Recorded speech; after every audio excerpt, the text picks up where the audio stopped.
Am I my brother's keeper? Yes, I am. Am I my brother's keeper?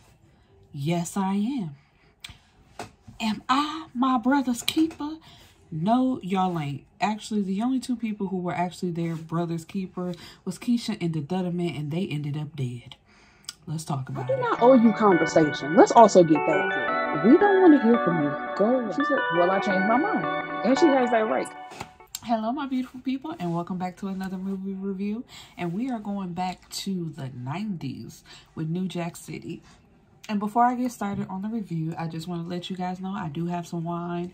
This is called Sweet Revenge. It's actually red wine from Michigan, but it's so good. I just wanted to share that with y'all before we get into this movie. But anyway, let's jump right on into it. And if you hear that creaking, that's my chair. Don't worry about it. Anyway, so New Jack City, and you know how I do my reviews is I'm telling you this as if you've never seen it before. So let's go. We get an intro of, you know, New York City, just like a, like a sweeping shot. And there's a man, a white man, being hung over the bridge by a black man. There's this woman, like, literally screaming her head off, running back and forth, like, pushing on the man. Like, she don't know what to do, I guess, except for, I don't know if it's her husband or her boyfriend, her brother, whoever. She don't know what to do. But anyway, then we have a man who shows up because, you know, like the car pulls up, he gets out.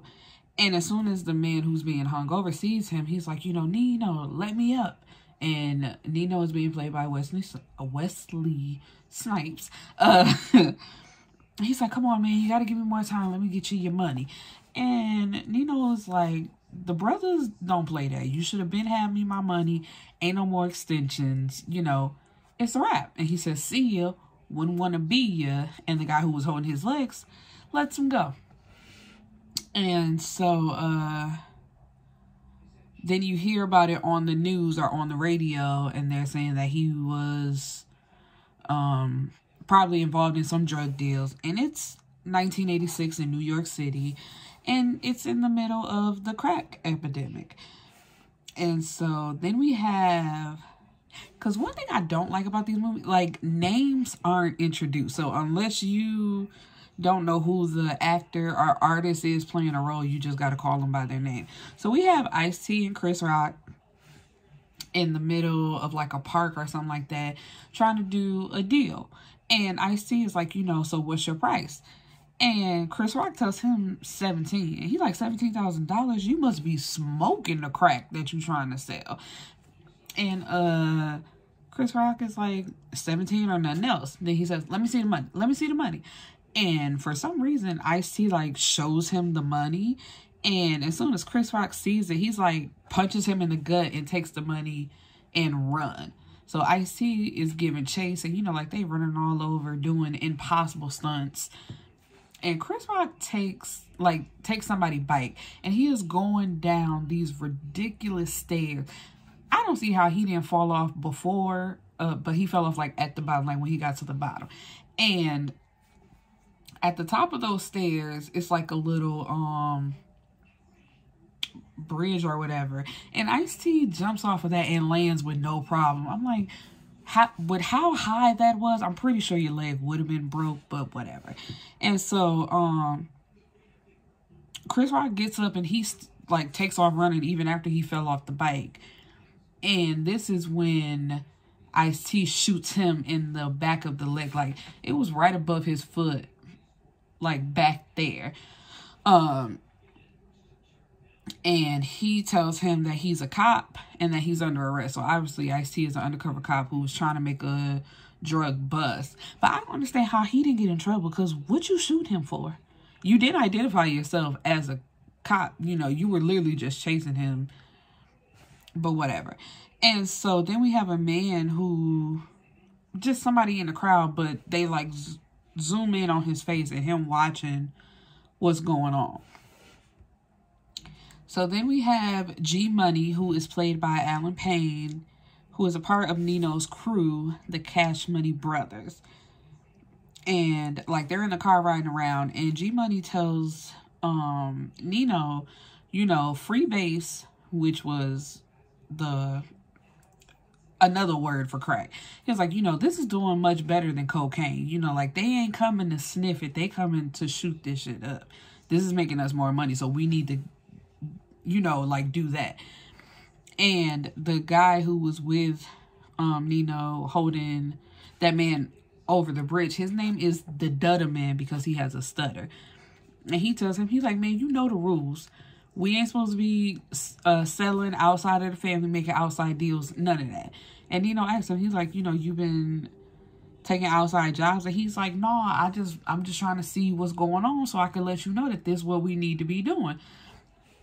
Which is fair, because it's like, you know, if you part of a group and this is our group together, it's like, I just wanted to try this out. And if it works, here we go. But I'm not keeping it from you, because I could have not said anything and just kept it to myself. But no, I did this for us.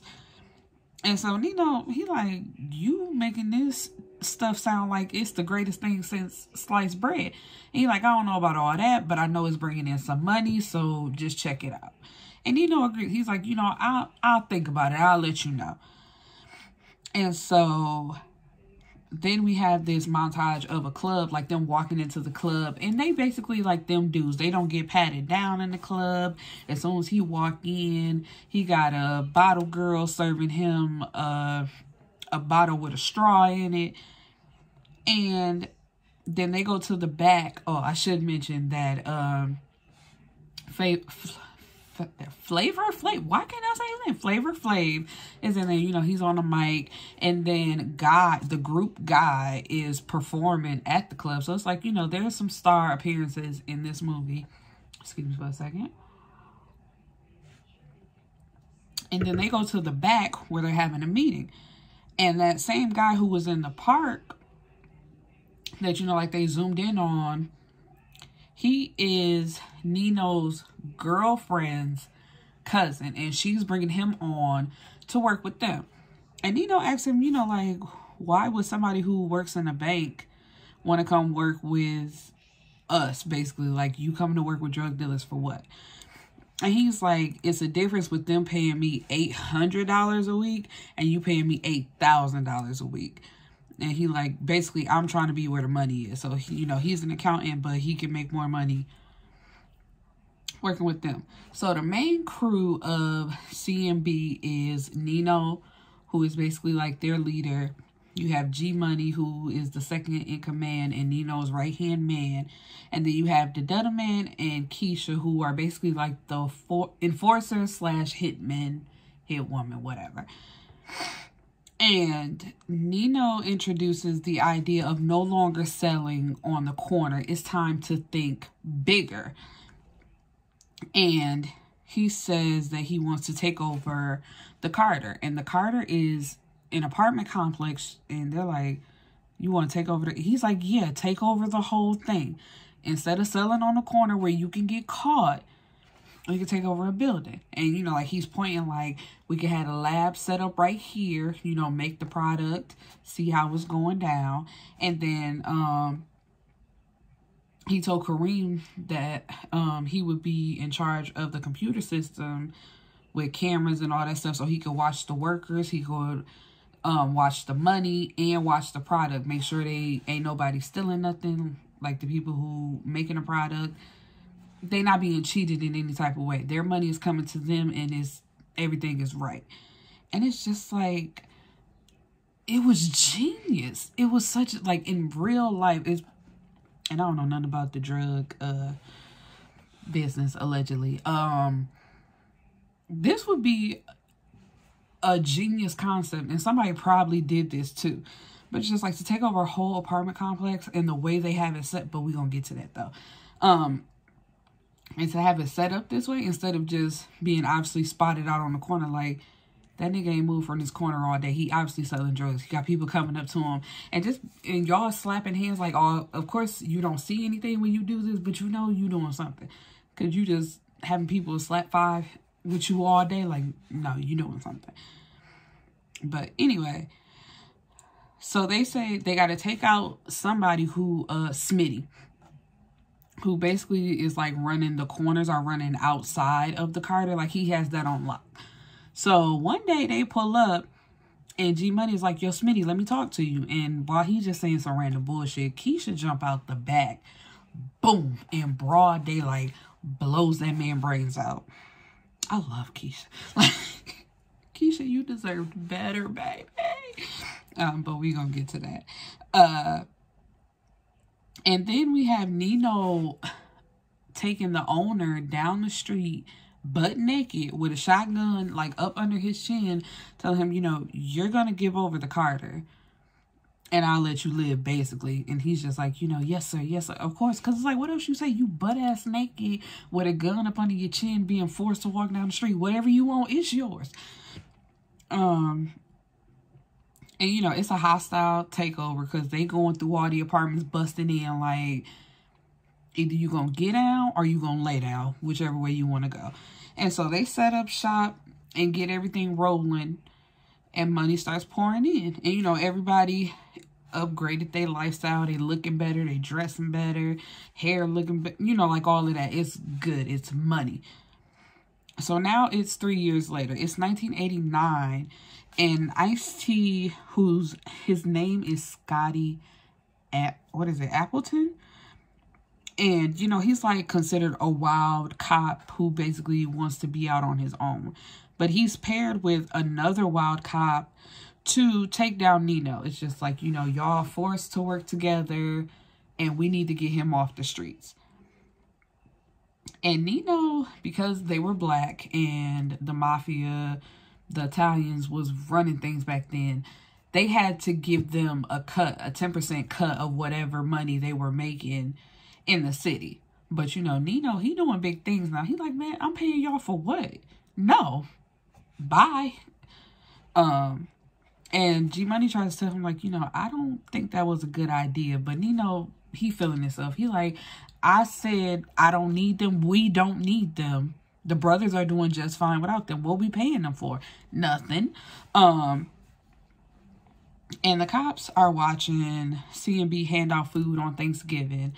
And Chris Rock, who Ice-T Scotty shot, he is now a full-blown crackhead. He looking bad. He walked through the streets looking crazy. And I keep wanting to call him Ice-T because they wait so long, like 20-30 minutes into the movie before they give these people's names. So I'm just used to calling them by their regular name. But Scotty and Chris Rock's name is Pookie. That's his nickname. After he sees him looking bad out on the street like that, he takes him and puts him into rehab and gets him clean because he feels bad because he's like, damn, I shot him and that made him become a crackhead. And so, yeah, he puts him in rehab. He gets clean. And, you know, Pookie is so grateful. He's like, man, let me help you. Let me help you take Nino down. I can do this. And so, Pookie gets a job to work with C&B. And he comes back to them and tells them, you know, how the whole operation is set up. And this is what I mean when I say it's genius. You have to have a membership card to even get in. So it's like when you flash your membership card, it's like, okay, you can come in. And then you go to the second floor to get your drugs. So they scan your membership card and basically like pull up your information, I guess, and type in, or you tell them how much you want or what you gonna do. And they scan that, they put it in, and then it's like a little drop box. After you pay, then your drugs come out of there. And then they have the Enterprise, which is a room where you can do your drugs. So you either do them in the Enterprise or you go home. But it's like, it's doors and locks to everything. And you have to be walked through everywhere by a member of C&B. And they strap. So it's just like, you're not walking freely through this building on your own. Like, this is fucking genius, man. And so, where are we? And so, like, one night, it's New Year's Eve. They out in the club, they celebrating, they feeling themselves.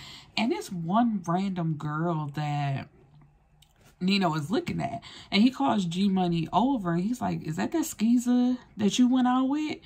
And G Money's like, yeah. Yeah.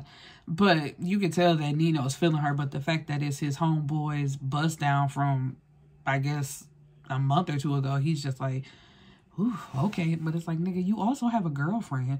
And she wasn't cute. I wish I could put up a photo of how she looked. But it's like that short hair, like the bob stops right here and the bangs stop, like literally. The wig was terrible.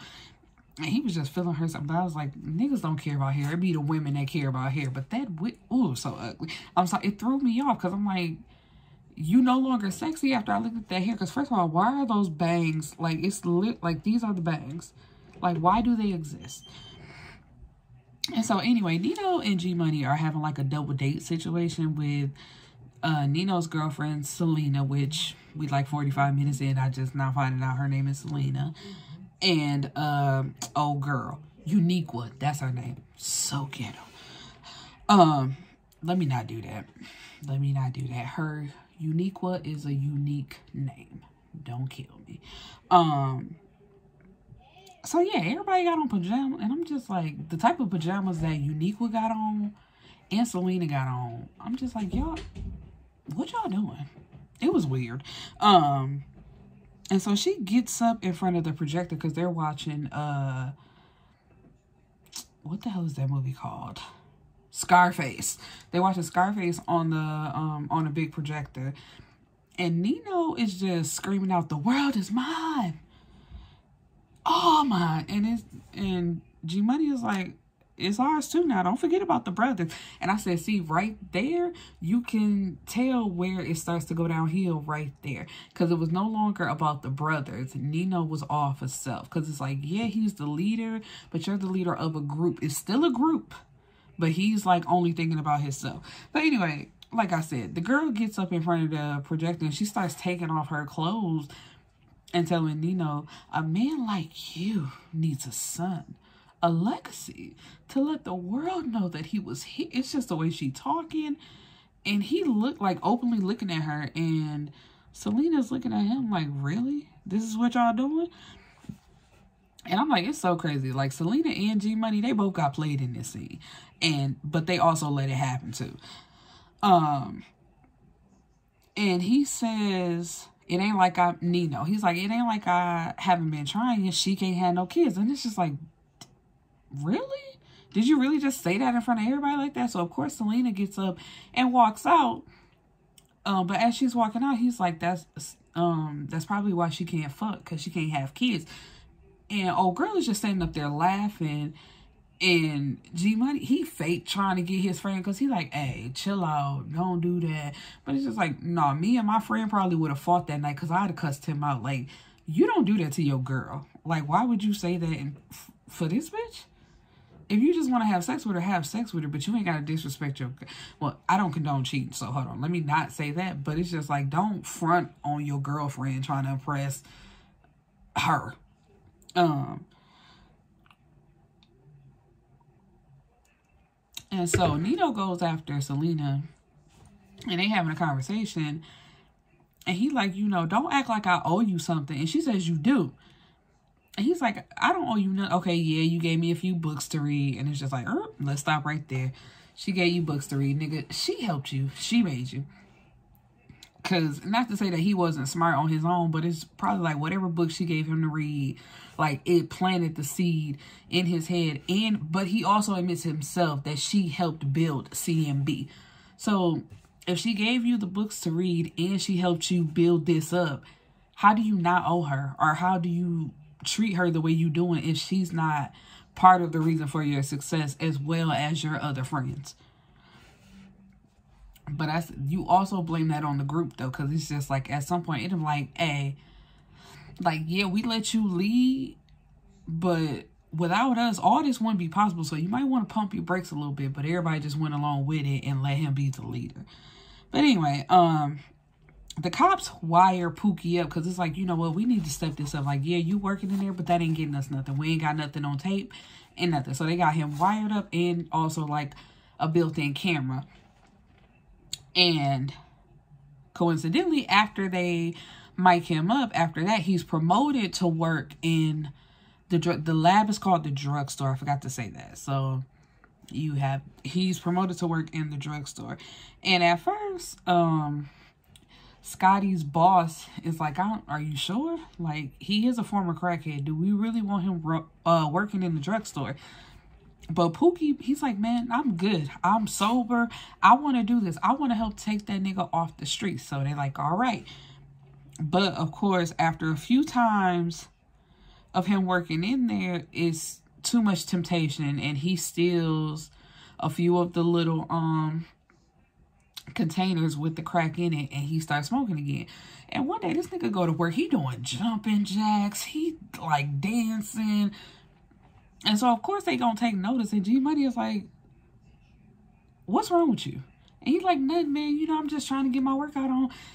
You gotta stay fit working in here. And so, G-Money, like, rips open his shirt. Because, first of all, I forgot to mention that, too. If you work in the drugstore, you don't have a shirt on. So, that was suspicious from the get-go. How is everybody walking around here shirtless, but this nigga get to keep his shirt on? So, of course, when he opens it up and he sees that he's, like the wires taped to him, he's like, you 5'0"?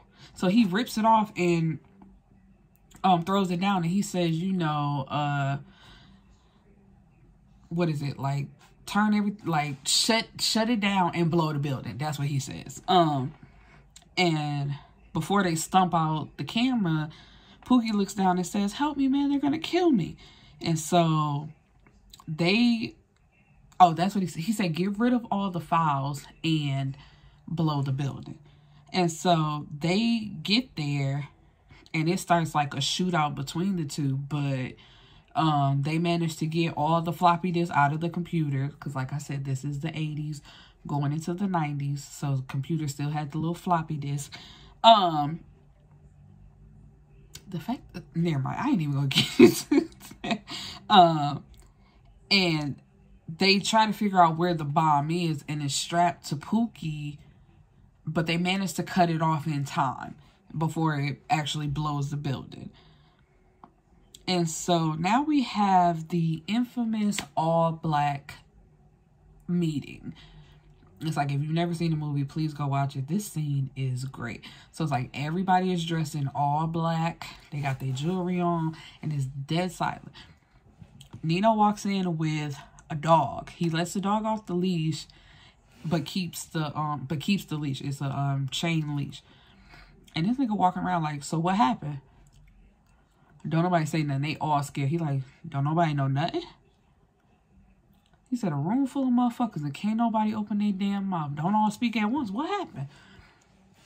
He started jumping rope with the leash. Like, somebody gonna tell me something. So he walked past Keisha. Keisha just, like, she looked at him, but then she turned. Like, I wasn't there. I don't know. The Dutta man? Nothing. Kareem? And then he tells G-Money, he's like, you're incapable of running this operation. So G-Money, like, jumps up. And Nino tells him, sit your $5 ass down before I make change. And he sits down. But G-Money says, Kareem was the one who brought it to my attention that he was acting funny. And then he like tried to mumble, you know, if you was taking care of business, it wouldn't be a problem. And he like, what you say? And also, I forgot to mention, you know, like after that happened, G-Money had to call him, and he was having sex with Uniqua. And she answered the phone. So, of course, of course, G-Money is feeling a way about that. And so, Nino tells him, you know, you let this happen because of a skeezer I'm busting down? And it's like, do you really think he let the whole operation go to waste just because you slept with a girl that he was sleeping with? Because he didn't have real feelings for the girl, because the girl, she's just a good time. She ain't there for nothing. Anyway, G-Money is now smoking crack himself. And that is one of the main problems with all drug dealers and like corporations, drug corporations. Somebody always ends up using the supplies. It's like, you're supposed to just sell it, not use it. But because he's now smoking it, that's another reason why the business falls apart. Anyway, So the cops, their operation is shut down. It's just like Pookie is now dead and you still don't have anything. Like Nino ain't on none of the tapes. Y'all don't have any tapes. It's like y'all ain't got nothing. It's over with. And we basically wasted hundreds of hours of, what do they call, man hours for nothing. So it's just like, this is over with. But Scotty and his partner, who I forgot his name, they decide to continue on their own to still try to get Nino. So they forced Frankie from the mob, who like came and sit and talked to Nino, to tell him like, you know, you still owe us. And he said, nah, we not doing that. No money for y'all. They get him to get to G Money, which will eventually lead them to Nino. And so because G Money is feeling away, when he meets with them, he tells them, you know, y'all gonna cut me a side deal, 20%, and you only talk to me. You don't talk to nobody else but me. So he's trying to be sneaky because he feel a way about being embarrassed in front of all them people at the meeting. And you can tell, like, after that meeting and how Nino did G Money, like, their friendship is falling apart. They not close how they used to be. And he like, Nino and G Money are playing basketball one day, and G Money invites Scotty, who is, he only ever called him Mr. Washington. I never heard his, like, if he came up with a fake first name. His last name was just Mr. Washington. But anyway, when he comes onto the court, Nino is looking like, I don't trust either one of y'all. So what's really going on? But they start to hang out so he can get a feel for him. And Nino tells Scotty a story about when he was trying to get into a gang when he was younger.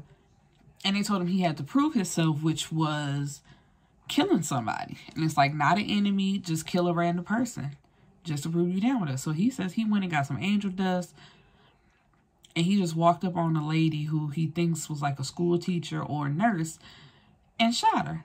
And that was it. It was like, so, and Scotty's like, so it wasn't personal.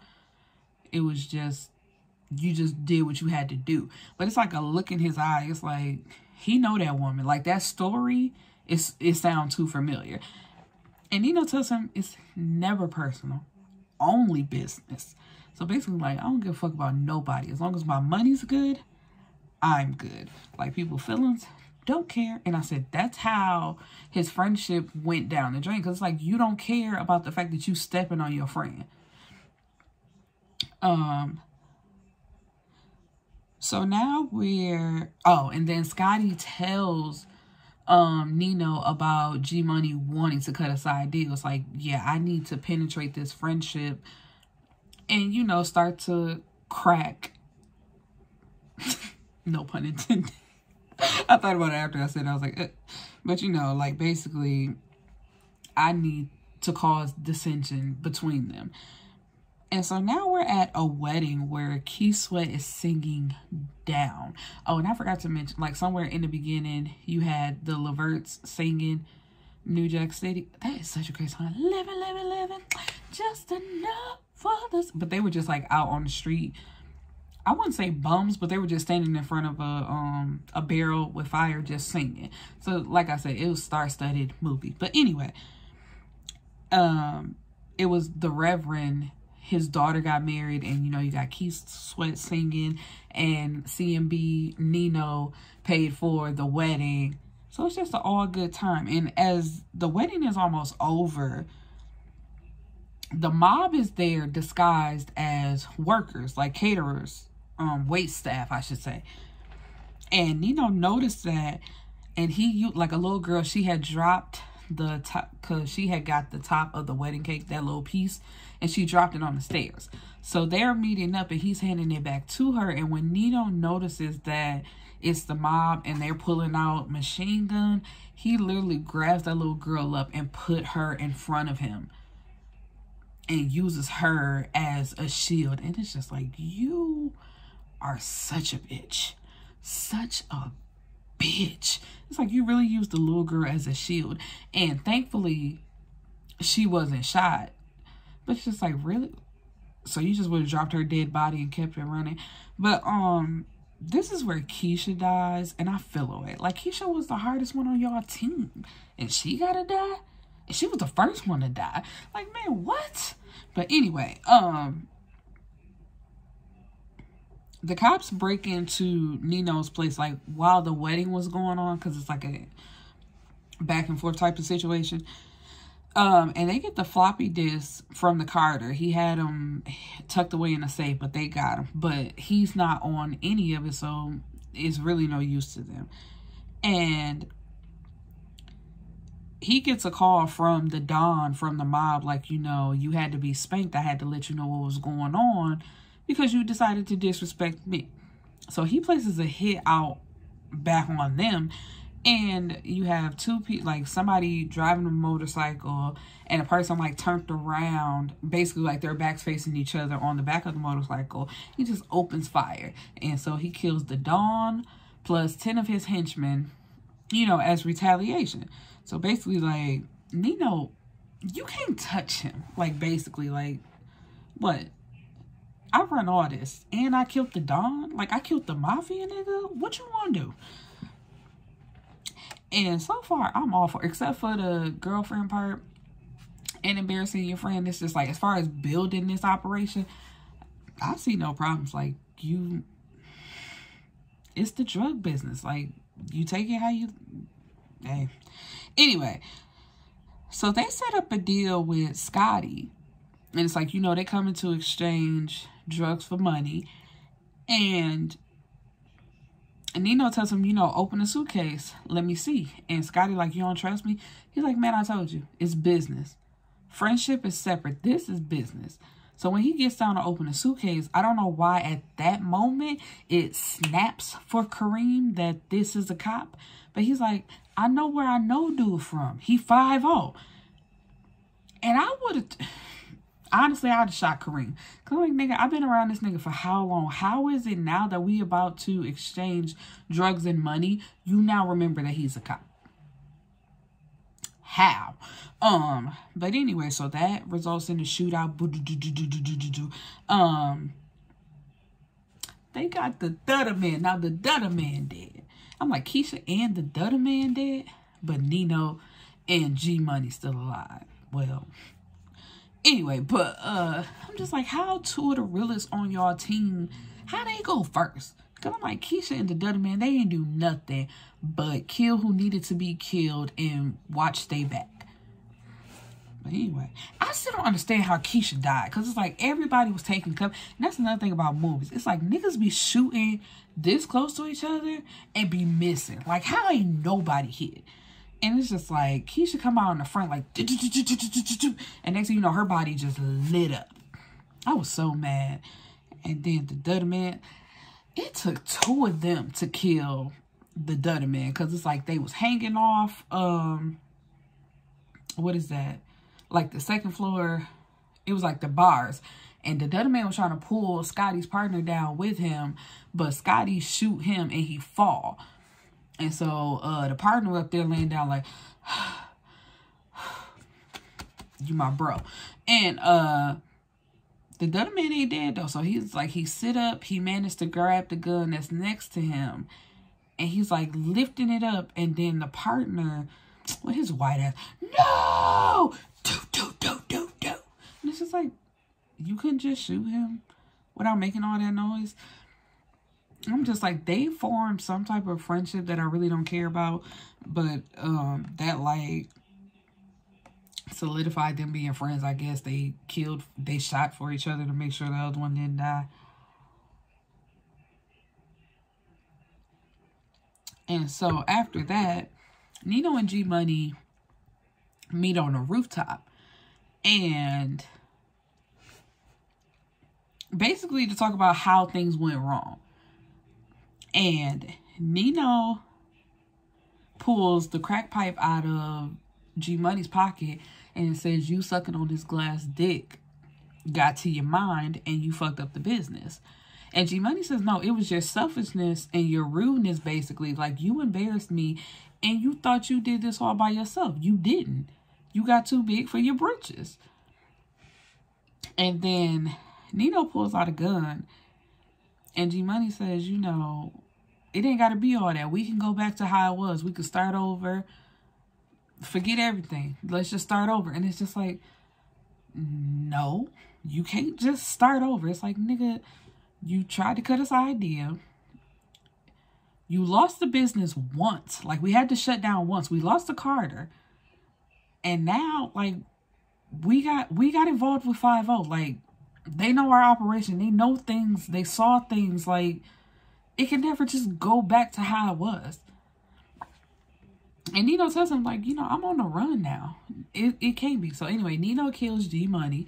So basically, he's the only one left out of the main crew, because after the wedding, Selena told him, you're a murderer, Nino. And he throws her on the desk and pours champagne over her. And if you don't know, it's a classic line.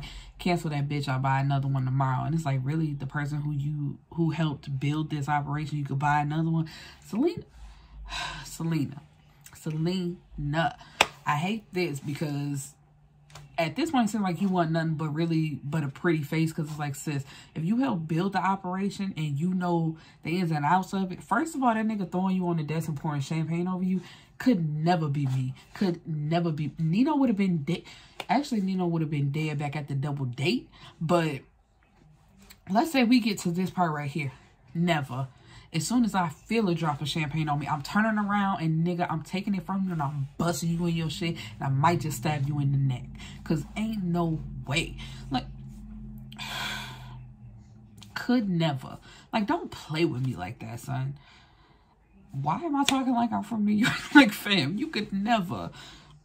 But anyway, so that's the end of her. But anyway, so once again, they break into Nino's apartment again, which involves a shootout, but nobody is shot again. And Scotty starts whooping Nino's ass, like whooping him all over his apartment, like do. Get him out on the balcony. You know, whooping his ass on the balcony, and his partner is down.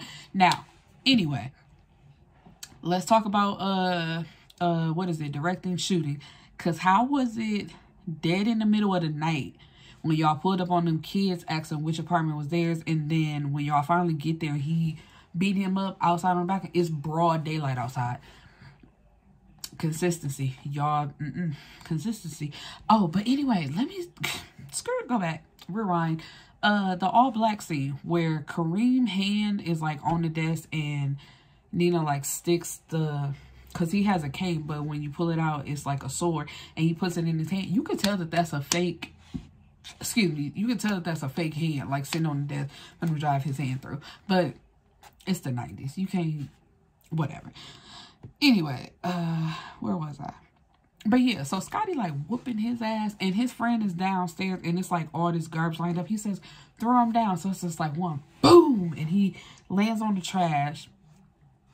And Scotty gets down there, and he continues to still beat on him. Like, you know, that school teacher that you killed, that was my mother. And I'm like, see, I knew it. I was like, that story was a little bit too personal for bruh when he was telling it. It's like, you could tell he wanted to snuff Nino right then and there. And he pulls out his gun like, I could kill you myself. But they like, no, do it the right way. Don't let this scum ruin your life. I'm like, you talking about scum, but let's talk about undercover. Because when those cops are undercover, they doing dirty too. Just for the fact that it's undercover to catch this bad guy. No, y'all be doing dirty shit too. So he ain't the best of people. But anyway, we ain't gonna get into that too. Because I could talk about undercover and how... Never mind. I just said I wasn't going to talk about it. Anyway, so after he all bloody on the street, here comes Selena talking about, I'll testify. Even if it means my life, I'll testify. Like, Selena, I called her Nina. Shut the fuck up. And it's just like, see, how y'all get mad and want to start snitching? Like, if you going to be a part of this, you got to hold it down. Like, okay, maybe you get fucked, but you better take that L and keep it moving. Because if you built this one, you could build another one. So as soon as you let that happen to you and that was over, go find you somebody or be a boss bitch and build your own operation. Fuck me. Anyway, so now it's time for court. And You got Selena testifying, Scotty testifying, and then it's time for Nino to testify, I guess, on his own behalf. And he says, you know, he tells the lawyer, he's like, I didn't grow up with a silver spoon in my mouth like you, Miss Hawkins. And it's just like, I'm sorry. That little part, I just find shit oddly funny. But anyway, he says that when they asked him, were you the leader of CMB? And he says, no, I was just a member. The real leader was Kareem Akbar, I believe is his name in this movie. And it's like, look, he's sitting right there. So when it's all said and done, Nino agreed to give up. He agreed to snitch himself. He gave up his connections. And when it's all said and done, because his sentence could be 3 to life, but after 12 years, he could get out on probation. So it's just like, and Scotty feels away because he's like, nah, he only get a year. And Nino is smirking. He's like, yeah, you wanted justice, right? This is justice. This is the court system. Me doing this, I'll be out in a year. And you can come work for me when I get out. Because basically saying, like, I'm going to start all over again as soon as I get out. And so they're pissed off. But basically because he agreed to give up his connections, what can you do? It's just like, okay. Anyway, as he's walking out, you know, of course, here come the cameras like, Nino, do you feel like you did the right thing and whatever. He's like, absolutely, no problem. And there was an old man, like, throughout the whole movie who wanted Nino off the streets from the beginning. He confronted Nino a few times, like, you ain't nothing but, what did he call him? An idol worshiper or something like that. It's a word that I can't pronounce. I ain't even gonna try. Anyway, but he calls out that word and says, you know, it's time for you to pay for your sins. And he has this old, like this little skinny ass gun. Anyway, he pulls it out and Nino was smirking at him because before he had pulled out a gun, but Scotty was there to like basically walk the old man out and tell him don't do it. He pulls out the same gun and Nino was smirking like, you ain't gonna do nothing with that little shit. Boom. Right in the heart. And he tumbles down, well, like flips over the balcony and falls down to the ground. And Scotty just puts on his glasses and walks away like, oh, my work is done here. And a white cop is, so basically that's just how the story is. The bad guy gets killed and he's off the streets. But it's just like, okay, if it's not Nino, it's gonna be there's always gonna be drug dealers. You know, and it's like, y'all can try to make the drug dealers be the bad guys, but it's like, I'm just supplying what the people want. Because you could try it once and say, not for me. Or, I loved the way this made me feel, and I'm coming back. That's just my opinion. Don't nobody got to agree with me, but that's just my opinion. Anyway, I hope you enjoyed my review and come back for more. Peace and blessings, my beautiful people.